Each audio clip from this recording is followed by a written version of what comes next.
We're on the Nevada side of the dam, within the canyon walls, and we're standing over a 30-foot diameter penstock pipe with as much as 96,000 gallons of water per second flowing through it. You may feel some rumbling under your feet. You hear that humming noise in the background. That's the water moving through the pipe.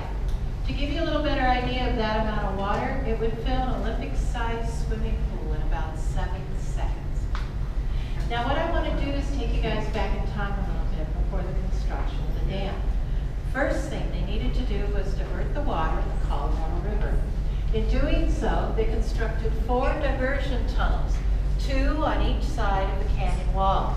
They're each 56 feet in diameter. They're about 4,000 feet long, and they're lined with concrete, 3 feet thick.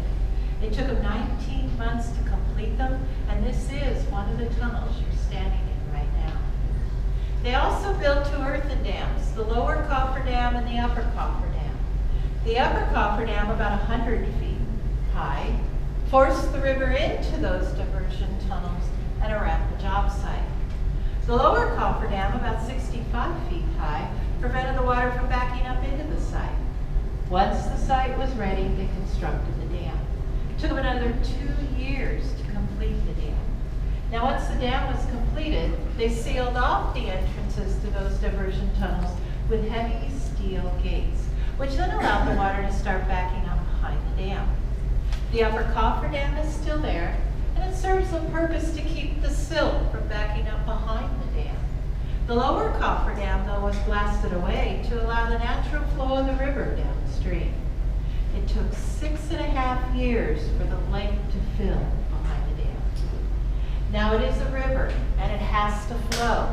So to get the water from the lake downstream is where the intake towers come into play. There are 4 of them, 2 on each side. They're each 395 feet tall, and they sit on ledges 250 feet above the bottom of the lake. Water flows into the intake towers, drops by gravity into those 30-foot diameter penstock pipes at the base of each tower. Then they divert into 13-foot diameter penstock pipes, which lead to the generators to produce the electricity. Then the water is just simply emptied out into the tailrace and continues its natural flows downstream. Water will never go over the top of the dam. It was designed that way. That's why they put the road on top. The spillways, 1 on each side, are there for flood control. They're 27 feet lower than the top of the dam, and have actually only been used twice since construction was completed. Once in 1941 as a test, and again in 1983 they were put to the test.